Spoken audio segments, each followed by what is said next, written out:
Hello friends, welcome back to my channel. আজকে আলোচনা করব ডাব্লিউবিপিএসসি ক্লার্কশিপ এক্সাম 2024 কে target করে সেট নাম্বার 1 এবছরের পরীক্ষার সিলেবাস ও প্যাটার্নকে পুরোপুরিভাবে ফলো করা হয়েছে। এখানে শুধুমাত্র আমি কারেন্ট অ্যাফেয়ার্সটা রাখিনি, এই কারেন্ট অ্যাফেয়ার্স গুলো আমি পরীক্ষার খুব কাছাকাছি তোমাদেরকে প্রোভাইড করব। তাই এখন শুধুমাত্র জিকে যত আছে সেগুলো নিয়ে আলোচনা করব এবং তার সাথে সাথে রিলেটেড বিভিন্ন প্রশ্নও আলোচনা করা হবে। এছাড়াও তোমাদের জন্য আমি 2000 সাল থেকে 2019 সাল পর্যন্ত ক্লার্কশিপ বিভিন্ন পরীক্ষায় আসা প্রশ্নপত্র নিয়েও আলোচনা করছি আরো একটি সিরিজে। সেই ভিডিওগুলো তোমরা যারা এখনো পর্যন্ত দেখতে পাওনি তারা অবশ্যই প্লেলিস্টে চেক করে দেখে নেবে, সেটা কন্টিনিউ চলছে। তার সাথে সাথে এই ক্লার্কশিপ এক্সামে প্র্যাকটিস সেটটাও আমি শুরু করছি আজকে থেকে। তাহলে শুরু করছি প্রথম প্রশ্ন দিয়ে। তার আগে বলে রাখি, ক্লার্কশিপ এক্সামের একটি স্পেশাল ব্যাচ অলরেডি চলছে। যারা তোমরা এখনো পর্যন্ত সেটা দেখতে পাওনি, সেটা তোমরা যদি জয়েন করতে চাও তাহলে ডেসক্রিপশন বক্সে আমার চ্যানেলের লিংক দেওয়া আছে, সেখান থেকে তোমরা জয়েন হবে এবং সেখানে তোমাদের এই স্পেশাল ব্যাচে জয়েন করা সম্পূর্ণ তথ্য দেওয়া আছে। সেখানে আমি বিভিন্ন চ্যাপ্টার ওয়াইজ এবং টপিক ওয়াইজ কোয়েশ্চেনের পিডিএফ সেখানে তোমাদেরকে আমি প্রোভাইড করব এবং এইসব বিভিন্ন practice set, previous year questions পেপারের পিডিএফ সেখানে আমি তোমাদেরকে প্রোভাইড করব। তাহলে শুরু করছি। প্রথম প্রশ্ন হচ্ছে, এশিয়ার রোম কাকে বলা হয়? কাশ্মীর, দিল্লি, কলকাতা, মুম্বাই। এশিয়ার রোম বলা হয় দিল্লিকে। কাশ্মীরের ভূস্বর্গ, কাশ্মীরকে ভূস্বর্গ ও ভারতের সুইজারল্যান্ড বলা হয়। দেখো, বিভিন্ন রাজ্য যেগুলো আছে তাদের বিভিন্ন উপনাম, ভৌগোলিক উপনাম, এগুলো থেকে এক্সামে প্রশ্ন আসে। এই টপিকটি খুবই গুরুত্বপূর্ণ, তোমরা ভালো করে এই টপিকটি কমপ্লিট করে রাখবে। যারা তোমাদের এই স্ট্যাটিক জিকে টপিকগুলোর পিডিএফ তোমরা পেতে চাও বা এই সব টপিকের বিভিন্ন নোটস তোমরা পেতে চাও তাহলে তারা অবশ্যই আমাকে মেসেজ করবে টেলিগ্রামে। কলকাতাকে প্রাসাদ নগরী ও সিটি অফ জয় বলা হয়। কলকাতাকে প্রাসাদ নগরী বলা হয়, সিটি অফ জয় বলা হয়। মুম্বাইকে ভারতের প্রবেশদ্বার, ভারতের হলিউড, মূলধনের রাজধানী, ভারতের ভেনিস বলা হয়। পরের প্রশ্ন, কেন্দ্রীয় ঔষধ গবেষণাগার ভারতের কোথায় অবস্থিত? কেন্দ্রীয় ঔষধ গবেষণাগার, যত কেন্দ্রীয় বিভিন্ন গবেষণাগার আছে এই টপিকটি তোমাদের অবশ্যই করতে হবে। এটা কিন্তু এক্সামের জন্য খুবই গুরুত্বপূর্ণ, এই গুরুত্বপূর্ণ টপিকটি অবশ্যই করে রাখবে। কেন্দ্রীয় ঔষধ গবেষণাগার কোথায় রয়েছে? পুনে, কটক, দিল্লি, বেঙ্গালুরু। কেন্দ্রীয় ঔষধ গবেষণাগার রয়েছে দিল্লিতে, অপশন সি। ভারতের কৃষি ও সড়ক গবেষণাগার হলো নিউ দিল্লিতে অবস্থিত। কেন্দ্রীয় ধান গবেষণাগার কটক। জাতীয় যক্ষ্মা গবেষণাগার কোথায় রয়েছে? বেঙ্গালুরুতে। উৎসব নগরী কাকে বলা হয়? উৎসব নগরী, নবদ্বীপ, কুইটো, মাদুরাই, নেতারহাট। উৎসব নগরী, এদের মধ্যে থেকে কোনটা অ্যান্সার হয়ে যাবে? এটা অ্যান্সার হয়ে যাবে মাদুরাই হলো উৎসব নগরী। বাংলার অক্সফোর্ড বলা হয় কাকে? নবদ্বীপকে। কুইটোকে চির বসন্তের শহর বলা হয়। নেক্সট প্রশ্ন, করবেট জাতীয় উদ্যান কোথায় অবস্থিত? নৈনিতাল, ভীমতাল, বেল্লারি, ভরতপুর। করবেট জাতীয় উদ্যান রয়েছে নৈনিতালে। এই নৈনিতাল কোথায় অবস্থিত? নৈনিতাল রয়েছে উত্তরাখণ্ড রাজ্যে। তাহলে এইসব যত জাতীয় উদ্যান, অভয়ারণ্য রয়েছে সেগুলো কোন রাজ্যে অবস্থিত এবং কোন স্থানে অবস্থিত, দুটোই সমান ইম্পর্টেন্ট। পরের প্রশ্ন, চীনের বিখ্যাত প্রাচীরটি প্রথম কে তৈরি করতে শুরু করেন? দেখো, যত বিখ্যাত বিভিন্ন স্মৃতিসৌধ আছে বা ভারতের বৃহত্তম, উচ্চতম, ক্ষুদ্রতম, দীর্ঘতম, এই যে টপিকটি, এটা তোমরা কিন্তু কমপ্লিট করে রাখবে। এর রিলেটেড বা আনুষঙ্গিক যত প্রশ্ন আছে সেগুলো কমপ্লিট করবে। এটার অ্যান্সার কি হয়ে যাবে? শিহুয়াংদু, লিসিমেন, কিন সি হুয়াং, হুয়া টিও। এটার অ্যান্সার হয়ে যাবে কিন সি হুয়াং। মিং রাজবংশ চীনের প্রাচীর নির্মাণ শুরু করেছিলেন। এটির দৈর্ঘ্য প্রায় 5 থেকে 8 মিটার। কল্পতরু বৃক্ষ কোন গাছকে বলা হয়? দেখো, বিভিন্ন উদ্ভিদ সম্পর্কিত প্রশ্ন, বিভিন্ন পশু বা জাতীয় পশু, জাতীয় উদ্ভিদ, জাতীয় গাছ, জাতীয় ফল, এই টাইপের বিভিন্ন প্রশ্নগুলো থেকে রিলেটেড প্রশ্ন তোমাদেরকে জিজ্ঞেস করা হবে। তাই খুঁটিয়ে খুঁটিয়ে বিভিন্ন প্রশ্ন তোমরা রেডি করবে। এটার অ্যান্সার হয়ে যাবে কল্পতরু বৃক্ষ বলা হয় নারকেলকে। নারকেল কথা যখন আসলো, এবার দেখে নিতে হবে নারকেল উৎপাদনে ভারতের প্রথম রাজ্যের নাম কি? তামিলনাড়ু। পশ্চিমবঙ্গের দ্বিতীয় বৃহত্তম শহর? পশ্চিমবঙ্গ। ইম্পর্টেন্ট, খুবই ইম্পর্টেন্ট, যেহেতু এটা পিএসসির এক্সাম, ডব্লিউপিপি রাজ্য সরকারের, তাই পশ্চিমবঙ্গের বিভিন্ন প্রশ্ন তোমরা রেডি করে যাবে অবশ্যই করে। পশ্চিমবঙ্গের দ্বিতীয় বৃহত্তম শহরের নাম হলো হাওড়া। এবার দ্বিতীয় বৃহত্তম পেলাম, তাহলে বৃহত্তম শহর কি আছে সেটা জেনে রাখো, কলকাতা। ভারতের সবচেয়ে বৃহত্তম শহর? দিল্লি। এবার যদি বলা হয় বিশ্বের, এটাও জেনে রাখো, অন্যান্য এক্সামের জন্য এটা গুরুত্বপূর্ণ, তাই এটাও জেনে রাখো, এটা টোকিও হয়ে যাবে। বিশ্বের বৃহত্তম শহর টোকিও। ঝুমুর গানের জন্য পশ্চিমবঙ্গের কোন জেলা বিখ্যাত? বিভিন্ন রাজ্য, এবার সেসব রাজ্যের কোন গান, কোন নাচ বিখ্যাত, সেই টপিকগুলো রেডি করবে। এটার অ্যান্সার কি হয়ে যাবে? দিনাজপুর, নদিয়া, পুরুলিয়া, হুগলি। পশ্চিমবঙ্গের কোন জেলায় ঝুমুর গান বিখ্যাত? এটার অ্যান্সার হয়ে যাবে পুরুলিয়া। পশ্চিমবঙ্গের জাতীয় সঙ্গীতের নাম কি? বাংলার মাটি বাংলার জল। এটা পশ্চিমবঙ্গের একটি প্রশ্ন। এই গানটির লেখক কে? রবীন্দ্রনাথ ঠাকুর। এই গানটি কখন রচনা হয়? বঙ্গভঙ্গের বিরুদ্ধে এই গানটি রচিত হয়েছিল 1905 সালে, বা বঙ্গভঙ্গের প্রেক্ষাপটে। এটাও এক্সামে জিজ্ঞেস করতে পারে, এটা 1905 সালে রচিত। পরের প্রশ্ন, ডলোমাইট কোন উপাদানের আকরিক? দস্তা, ম্যাগনেসিয়াম, অ্যালুমিনিয়াম, কপার। দেখো বিভিন্ন আকরিকের নাম, এটা একটা গুরুত্বপূর্ণ টপিক। বিভিন্ন খনিজের আকরিকের নাম। ডলোমাইট কার আকরিক? ম্যাগনেসিয়ামের আকরিক। আর কি কি আকরিক আছে ম্যাগনেসিয়ামের? ম্যাগনেসাইট, এপসম, লবণ। এটা হচ্ছে ম্যাগনেসিয়াম MgSO4 আর ম্যাগনেসাইট MgSO3। এই সংকেতগুলো দেখে রাখলে একই সাথে। পরের প্রশ্ন, রকেট ছোড়া কোন নীতির উপর নির্ভরশীল? ভরবেগ, নিউটনের তৃতীয় সূত্র, নিলস বোর, রাদারফোর্ড। রকেট ছোড়া এটা খুবই গুরুত্বপূর্ণ, বিভিন্ন পরীক্ষায় বারবার এসেছে, ইভেন এটা প্রিভিয়াস ইয়ারেও এসে গেছে ক্লার্কশিপে, তাই এটা জেনে রাখো, এটা নিউটনের তৃতীয় সূত্র। আর নিউটনের তৃতীয় সূত্রের সঙ্গে জড়িত কি আছে? জেট প্লেনের কার্যনীতি এই সূত্র অনুযায়ী চলে। রামবাম জলবিদ্যুৎ প্রকল্পটি কোথায় অবস্থিত? দার্জিলিং, শিলিগুড়ি, মালদহ, বাঁকুড়া। রামবাম জলবিদ্যুৎ প্রকল্প রয়েছে দার্জিলিং এ। আর আরেকটি নাম জেনে রাখো, দার্জিলিং এর সিদ্রাপং। এটি ভারতের প্রথম জলবিদ্যুৎ প্রকল্প, গড়ে উঠেছিল 1898 সালে দার্জিলিং এর। বুকার পুরস্কার দেওয়া হয় কোন ক্ষেত্রে? এই পুরস্কার ক্ষেত্র ভেরি ভেরি ইম্পর্টেন্ট। পুরস্কার কোন ক্ষেত্রের সাথে জড়িত সেটা, এই টপিকটি খুবই গুরুত্বপূর্ণ। বুকার পুরস্কার দেওয়া হয় সিনেমা, সাংবাদিকতা, সাহিত্য, কৃষিক্ষেত্র। বুকার পুরস্কার দেওয়া হয় সাহিত্যের জন্য। সাহিত্যে ভারতের সর্বোচ্চ পুরস্কারের নাম কি? জ্ঞানপীঠ পুরস্কার। প্রথম জ্ঞানপীঠ পুরস্কার কে পান? জি শঙ্কর কুরুপ। 1961 সাল থেকে এই জ্ঞানপীঠ পুরস্কার দেওয়া শুরু হয়। তাহলে বিভিন্ন পুরস্কার প্রাপক প্রথমকে এবং প্রথম মহিলাকে, অবশ্যই প্রথম মহিলাটা অবশ্যই করে রাখবে, এটা কিন্তু খুব গুরুত্বপূর্ণ টপিক। ব্যাঘ্র প্রকল্প ভারতে কবে শুরু হয়? 1965, 1970, 1973, 1975 সালে। ব্যাঘ্র প্রকল্প ভারতে শুরু হয়, অ্যান্সার করো, 1973 সালে।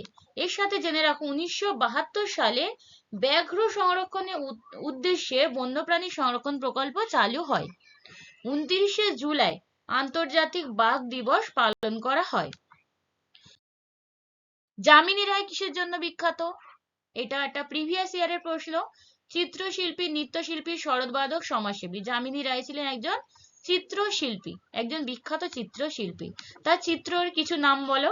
মা ও শিশু, কালীঘাটের পটচিত্র, সাঁওতাল মেয়ে, বস্ত্রহরণ, ফকির, যিশু, এগুলো সবই যামিনী রায়ের বিভিন্ন চিত্রকলা। পরের প্রশ্ন, কাশী বিশ্বনাথ মন্দির কোথায় অবস্থিত? বারাণসী, পুনে, কটক, রামটেক। কাশী বিশ্বনাথ মন্দির রয়েছে বারাণসীতে। 1780 সালে ইন্দোরের মহারানী অহল্যাবাই হোলকার এই মন্দিরটি নির্মাণ করে। তাহলে বিভিন্ন মন্দির যখন আমরা পড়বো, তাদের নির্মাতার নামগুলো অবশ্যই পড়ে রাখবো এবং কোন রাজ্যে অবস্থিত, এই দুটো জিনিস আমাদের খুব ভালো করে খেয়াল রাখতে হবে। পরের প্রশ্ন, সরি, আরেকটা প্রশ্ন আছে, দেখো, শিখ সাম্রাজ্যের মহারাজা রঞ্জিত সিং এই মন্দিরের জন্য 1 টন সোনা দান করেছিলেন তার স্ত্রীর আদেশে বা স্ত্রীর অনুরোধে। পরিকল্পনা কমিশন কবে গঠিত হয়? 15ই মার্চ 1950, 10ই মার্চ 1947, 15ই মার্চ 1947, 10ই মার্চ 1950। পরিকল্পনা কমিশন বা প্ল্যানিং কমিশন গঠিত হয়েছিল 15ই মার্চ 1950 সালে। পরিকল্পনা কমিশনের চেয়ারম্যান ছিলেন নরেন্দ্র মোদী। এই কমিশন পঞ্চবার্ষিকী পরিকল্পনা প্রণয়ন করে এবং পরিকল্পনা কমিশনের প্রথম চেয়ারম্যান কে ছিলেন? Jawaharlal Nehru.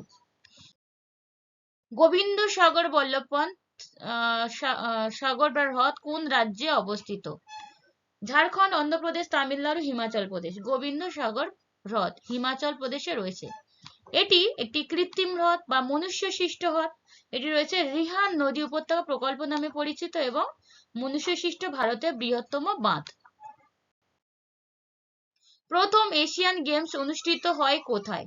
New Delhi, Canada, Greece, চীন। প্রথম এশিয়ান গেমস অনুষ্ঠিত হয়েছিল নিউ দিল্লিতে কত সালে? এটাও খুবই জরুরি একটি প্রশ্ন। 1951 সালে প্রথম এশিয়ান গেমস শুরু হয়েছিল।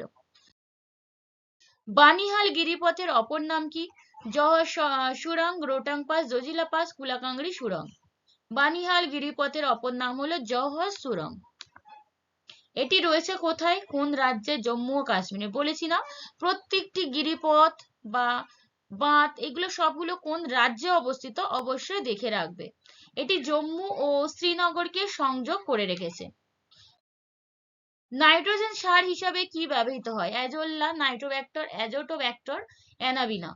নাইট্রোজেন সার হিসাবে ব্যবহৃত অ্যাজোলা। এটা চাষ করতে হয় মূলত বাতাসের মুক্ত নাইট্রোজেনকে মাটিতে যুক্ত করতে এই অ্যাজোলা চাষের জমিতে ব্যবহার করা হয় বা চাষ করা হয়। আলোর পরিমাপের একক কি? ক্যান্ডেলা, স্ট্যাটকুলাম, লাক্স, মোল। আলোর পরিমাপের একক হচ্ছে লাক্স। এই লাক্স কি? প্রতি একক ক্ষেত্রফলে আপতিত আলোক প্রবাহের পরিমাণকে লাক্স বলে। আলোর তীব্রতার এসআই একক কি? আলোর তীব্রতার এসআই একক হলো ক্যান্ডেলা। সড়ক ই আজম কে তৈরি করেছিলেন? শেরশাহ, জাহাঙ্গীর, ঔরঙ্গজেব, আকবর। সড়ক ই আজম তৈরি করেন শেরশাহ। তিনি পুরানো কেল্লা তৈরি করেন বা নির্মাণ করেন। তিনি চট্টগ্রাম থেকে আফগানিস্তানের কাবুল পর্যন্ত গ্র্যান্ড ট্রাঙ্ক রোডকে প্রসারিত করেন। তাহলে শেরশাহ সম্বন্ধিত বিভিন্ন প্রশ্ন খুবই গুরুত্বপূর্ণ। এর সম্বন্ধে সমস্ত প্রশ্ন তোমরা করে রাখবে। হকি স্টিক তৈরিতে কোন কাঠ ব্যবহৃত হয়? শাল কাঠ, সেগুন কাঠ, চন্দন কাঠ, স্যালিক্স কাঠ। এটার অ্যান্সার হয়ে যাবে স্যালিক্স কাঠ দিয়ে হকি স্টিক তৈরি হয়। ব্ল্যাক প্যাগোডা কোথায় অবস্থিত? Black pagoda Bihar, Andhra Pradesh, Odisha, Jharkhand. Black pagoda রয়েছে ওড়িশাতে। কোনারকের সূর্য মন্দিরটি ব্ল্যাক প্যাগোডা নামে পরিচিত। বল্লভপুর অভয়ারণ্য কোথায় অবস্থিত? বর্ধমান, বীরভূম, বাঁকুড়া, মুর্শিদাবাদ। বল্লভপুর অভয়ারণ্য রয়েছে বীরভূমে। বীরভূমে। রাজস্থানের কোন জেলা জিপসামের জন্য বিখ্যাত? বিকানির, রামটেক, পুনে, ভুবনেশ্বর। জিপসামের জন্য বিখ্যাত হলো বিকানির জেলা। কল্লোল নাটকের রচয়িতা কে?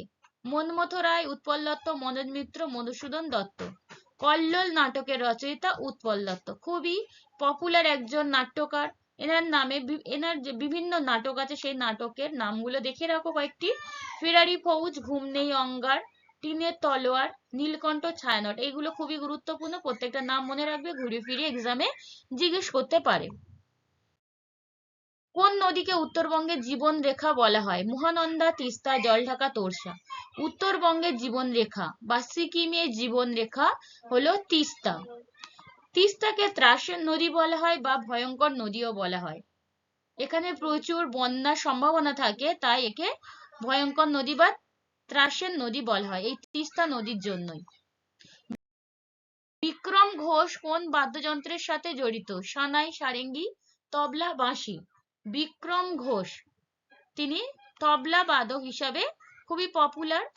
এছাড়াও আরেকজন নাম পপুলার, তিনি হলেন জাকির হোসেন। তিনি বিশ্বের সেরা তবলা বাদক। তাই জাকির হোসেন নামটা অবশ্যই ভালো করে রাখবে। লন টেনিস খেলার মাঠকে কি বলা হয়? বিভিন্ন খেলাধুলার স্থানগুলো অবশ্যই দেখে রাখবে, কোন স্থানে সেই খেলাগুলো হয়। লন টেনিস খেলার মাঠকে বলা হয় কোর্ট। ম্যালেট কথাটি কোন খেলার সাথে যুক্ত? দাবা, লন টেনিস, পোলো, নৌকাবাইজ। ম্যালেট পোলো খেলার সঙ্গে যুক্ত। এছাড়াও রয়েছে ম্যালেট ছাড়াও রয়েছে চাকার, এটাও পোলো খেলার সঙ্গে জড়িত। নেক্সট প্রশ্ন, ভারতীয় মহাকাশ গবেষণার জনক কে? খুবই গুরুত্বপূর্ণ প্রশ্ন। এটার অ্যান্সার হয়ে যাবে বিক্রম সারাভাই। আর বর্তমানে যিনি আছেন চেয়ারম্যান, এটা সোমনাথন।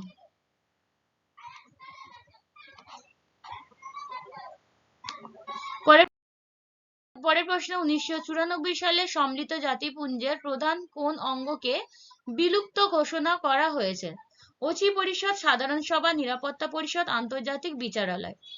প্রধান কোন অঙ্গকে বিলুপ্ত করা হয়েছে? এটা অ্যান্সার হয়ে যাবে ওসি পরিষদ। ওসি পরিষদ। ন্যাশনাল ডায়েট কোন দেশের পার্লামেন্টকে বলা হয়? পার্লামেন্ট। বিভিন্ন দেশের পার্লামেন্টের নাম, দেশ পার্লামেন্ট। এই টপিকটি করে রাখবে ভালো করে, এটা খুবই গুরুত্বপূর্ণ, এটা থেকে প্রশ্ন আসার সম্ভাবনা থাকে। ন্যাশনাল ডায়েট হচ্ছে জাপানের পার্লামেন্টের নাম। 2011 আদমশুমারি অনুযায়ী ভারতের কোন রাজ্যের লিঙ্গ অনুপাত সবচেয়ে কম? লিঙ্গ অনুপাত সবচেয়ে কম হলো হরিয়ানাতে। 2011 জনগণনা বা আদমশুমারি, প্রত্যেকটা প্রশ্ন করে রাখবে, কোনোটা বাদ দেবে না, এর থেকে প্রশ্ন আসবেই। কম্পিউটারের সবথেকে ক্ষুদ্রতম এককের নাম কি? Gigabyte, bit, byte, kilobyte. এটা তোমরা প্রত্যেকে অ্যান্সারটা করতে পারবে। সবথেকে ক্ষুদ্রতম হচ্ছে বিট। ভারতের পশ্চিমতম বিন্দুর নাম কি? কিবিথু, ইন্দিরা কল, ইন্দিরা পয়েন্ট, গুহার মোটা। ভারতের পশ্চিমতম বিন্দু, উত্তর বিন্দু, দক্ষিণতম বিন্দু, পূর্বতম বিন্দু, প্রত্যেকটাই গুরুত্বপূর্ণ। এখন দেখো, পশ্চিমতম বিন্দু হচ্ছে গুহার মোটা, আর পূর্বতম বিন্দু কিবিথু। নেক্সট প্রশ্ন, ভারতের মোট বায়োস্ফিয়ার রিজার্ভের সংখ্যা কয়টি? 11টি, 18টি, 42টি, 45টি। ভারতের মোট বায়োস্ফিয়ার রিজার্ভ রয়েছে 18টি। 40 নম্বর প্রশ্ন, ভলিবল খেলার সঙ্গে রেফারি যদি লাল ও হলুদ কার্ড একসঙ্গে দেখান তাহলে তার অর্থ কি? দেখো, এইরকম স্পোর্টস রিলেটেড বিভিন্ন প্রশ্ন এক্সামে জিজ্ঞেস করা হচ্ছে, মানে এইগুলো একটু আনকমন প্রশ্ন, বাট এইগুলো এখন করে দেয়া হচ্ছে, তাই এইগুলো জেনে রাখো। এটা হবে অযোগ্যতা, শাস্তি, অপসারণ, সতর্কতা। লাল ও হলুদ কার্ড একসাথে দেখার মানে হচ্ছে অপসারণ করা, কোনো খেলোয়াড়কে অপসারণ করার মানে লাল ও হলুদ কার্ড দেওয়া। এবার হলুদ কার্ড কি জন্য দেওয়া হয়? অসৎ আচরণের সতর্কতার জন্য ভলিবল খেলায়। আজকে শেষ প্রশ্ন, 40 নাম্বার, এলাহাবাদ ব্যাংকের সদর দপ্তর কোথায় অবস্থিত? এলাহাবাদ, হায়দ্রাবাদ, কলকাতা না বোম্বে? এলাহাবাদ ব্যাংকের সদর দপ্তর রয়েছে কলকাতা। এটা একটা ইকোনমিক্স এর প্রশ্ন, ইকোনমিক্স থেকে কিন্তু এক্সামে জিজ্ঞেস করা হবে, তাই এই ইকোনমিক্স থেকেও করে রাখবে।